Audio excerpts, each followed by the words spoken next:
সামনেই মাধ্যমিকের সেকেন্ড সেমেটিভের পরীক্ষা। আর এই সেকেন্ড সেমেটিভ পরীক্ষার জন্য তোমাদের পঞ্চম অধ্যায় অর্থাৎ বিকল্প চিন্তা ও উদ্যোগ অতি গুরুত্বপূর্ণ বিষয়। এই অধ্যায় থেকে আজকে তোমাদের যে বিষয়বস্তু জানাতে চলেছি, এই অধ্যায়ে তোমাদের কি কি পড়তে হবে, এই অধ্যায়ের আসল বিষয়টা কি তোমাদের কাছে পুরোটাই ক্লিয়ার হয়ে যাবে। এবং ভিডিও শেষে আমি তোমাদের কিছু গুরুত্বপূর্ণ প্রশ্ন এই অধ্যায় থেকে দিয়ে রাখবো।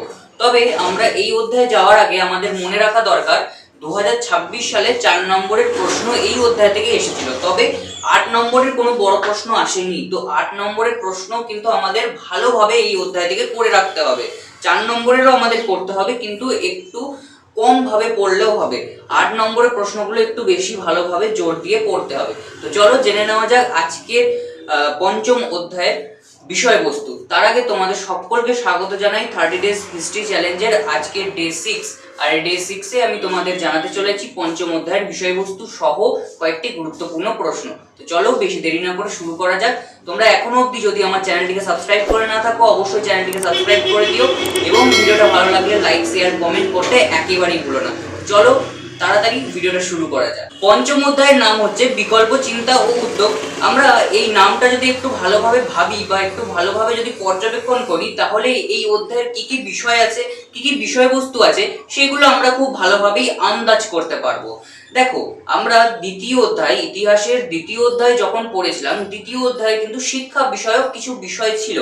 সেখান থেকে শিক্ষা বিষয় যে সমস্ত বিষয়গুলো আমরা পড়েছিলাম দ্বিতীয় অধ্যায় থেকে, তার থেকেও আরো উচ্চতর বিষয় আমাদের পঞ্চম অধ্যায়ে ফুটে উঠেছে। তো চলো শুরু করা যাক আজকের এই বিষয়বস্তু এবং কিছু প্রশ্ন। তো দেখো, প্রথমেই বিষয়বস্তু যদি জানতে হয়, তাহলে আমাদের এই অধ্যায়ের বিভিন্ন ভারতবর্ষের বিভিন্ন যে সমস্ত জ্ঞানী গুণী মানুষরা ছিলেন, যে সমস্ত শিক্ষিত মানুষরা ছিলেন, সেই সমস্ত শিক্ষিত মানুষরা ভারতবর্ষকে একটা বিজ্ঞানের কেন্দ্র হিসেবে গড়ে তুলতে চেয়েছিলেন, বিজ্ঞানকে ভারতবর্ষের মধ্যে প্রবেশ করাতে চেয়েছিলেন। এখানে অনেক ব্যক্তিদের নাম আমরা পাবো, মহেন্দ্রলাল সরকার, তারপর স্যার আশুতোষ বন্দ্যোপাধ্যায়, এদের নাম আমরা কিন্তু আশুতোষ মুখোপাধ্যায়, এদের নাম আমরা কিন্তু পাবো। ঠিক আছে, তো এই অধ্যায় যখন আমরা ভালোভাবে পড়বো, তোমরা যখন রিডিং পড়বে টেক্সট বই, তখন ভালোভাবে এই সমস্ত নামগুলো পাবে। বিষয়বস্তুতে এই বিভিন্ন যে বিজ্ঞান ভিত্তিক প্রতিষ্ঠানগুলো, এইগুলোর নাম আমি তোমাদের সামনে তুলে ধরবো। দেখো, 1876 খ্রিস্টাব্দে মহেন্দ্রলাল সরকার, ডক্টর মহেন্দ্রলাল সরকার কর্তৃক Indian association for the cultivation of science গড়ে উঠেছিল। এই যে এই সমস্ত প্রতিষ্ঠানগুলো গড়ে উঠেছিল, এইগুলোর আসল উদ্দেশ্য কি ছিল? দেখো, আসল উদ্দেশ্য ছিল ভারতবাসীদেরকে বিজ্ঞান মনস্ক করে তোলা, বিজ্ঞানকে আরো জানার জন্য ভারতবর্ষে মানুষদের জন্য এই প্রতিষ্ঠানগুলো প্রতিষ্ঠা করা ছিল উদ্দেশ্য। ঠিক আছে, ভারতীয় মানুষদেরকেও তো বিজ্ঞান সম্বন্ধে জানা দরকার। শুধুমাত্র অন্যান্য বিষয়গুলো পড়লে তো হবে না, বিজ্ঞান ভিত্তিক পড়াশোনা তো তাদের দরকার। ডাক্তারি রয়েছে। এবার বলবে তোমরা যে শুধুমাত্র কি বিজ্ঞান ভিত্তিক পড়াশোনা কি তারা শুরু করেছিল? না, তাদের বিভিন্ন টেকনিক্যাল বিষয়গুলো কিন্তু ভারতবর্ষে গড়ে উঠেছিল। যেমন আমরা বেঙ্গল টেকনিক্যাল ইনস্টিটিউট পাবো এই অধ্যায়ে, গুরুত্বপূর্ণ একটি বিষয়। এইগুলো কিন্তু গড়ে উঠেছিল কাদের নেতৃত্বে গড়ে উঠেছিল? দেশীয় নেতৃত্বে গড়ে উঠেছিল এবং শিক্ষা পরিষদের নেতৃত্বে আমাদের বেঙ্গল টেকনিক্যাল ইনস্টিটিউট গড়ে উঠেছিল। এই সমস্ত কেন্দ্রগুলো গড়ে ওঠার একমাত্রই কারণ হচ্ছে ভারতবর্ষের মানুষদেরকে বিজ্ঞান ভিত্তিক এবং টেকনিক্যাল লাইনে নিযুক্ত করা, তাদেরকে আরো উন্নত থেকে উন্নততর করা, উচ্চতর শিক্ষা প্রদান থেকে আরো উচ্চতর শিক্ষা প্রদানের জন্য এই সমস্ত ব্যক্তিরা, এই সমস্ত শিক্ষিত ব্যক্তিরা ভারতবর্ষে এই সমস্ত প্রতিষ্ঠানগুলি গড়ে তুলেছিল। এবার তোমাকে জানতে হবে যে এই অধ্যায় থেকে কি ধরনের প্রশ্ন আসতে পারে, এর বিষয় ভিত্তিক বা বিষয়বস্তুর মধ্যে আমরা কি কি ধরনের বিষয় পাবো। দেখো, এই অধ্যায় থেকে তোমরা আমি যে সমস্ত নামগুলো বললাম, ইনস্টিটিউটগুলোর নাম বললাম, সেই ইনস্টিটিউটগুলোর বিষয়ে তোমাকে জানতে হবে। কি করে জানবে, কেমন ভাবে পড়বে? দেখো, প্রথমে তোমাকে জানতে হবে প্রতিষ্ঠা করেছিল কারা বা কার উদ্যোগে প্রতিষ্ঠিত হয়েছিল, কাদের অনুকরণে এটি প্রতিষ্ঠিত হয়েছিল। যেমন দেখো, মহেন্দ্রলাল সরকার কর্তৃক 1876 খ্রিস্টাব্দে Indian association for the cultivation of science প্রতিষ্ঠিত হয়েছিল ভারতবর্ষে। এটি কার অনুকরণে হয়েছিল বলতো? লন্ডনের রয়্যাল সোসাইটির অনুকরণে এটি তৈরি হয়েছিল। এইভাবে তোমাকে পয়েন্ট, ছোট্ট ছোট্ট পয়েন্ট আকারে ওয়ান লাইনার ভাবে তোমাকে মনে রাখতে হবে, তাহলে দেখো বিষয়বস্তু ক্লিয়ার হয়ে যাবে। তার পরবর্তীতে বেঙ্গল টেকনিক্যাল ইনস্টিটিউট গড়ে উঠেছিল। কাদের নেতৃত্বে গড়ে উঠেছিল?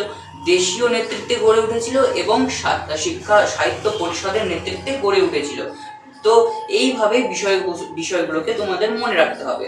তোমরা শুধু জেনে রাখো যে এই অধ্যায়ের বিষয়বস্তুর মধ্যে একটাই জিনিস রয়েছে, সেটা হচ্ছে ভারতবর্ষের বিজ্ঞান এবং টেকনিক্যাল লাইনগুলোকে গড়ে ওঠা।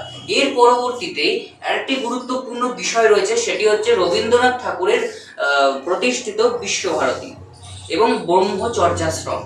দেখো পরবর্তীতে এখন আমাদের বিশ্বভারতী একটি বিশ্ববিদ্যালয় উত্তীর্ণ হয়েছে। তোমরা সকলেই জানো যে বিশ্বভারতী বিশ্ববিদ্যালয় একটি স্বশাসিত, এটি নিজেই নিজেকে শাসন করে, এটি স্বশাসিত। বিশ্বভারতী বিশ্ববিদ্যালয় কে তৈরি করেছিল? রবীন্দ্রনাথ ঠাকুর। এবার দেখো রবীন্দ্রনাথ ঠাকুরের মতাদর্শ অনুযায়ী তিনি কিন্তু কোনো চার দেওয়ালের মধ্যে শিক্ষাকে পছন্দ করতেন না।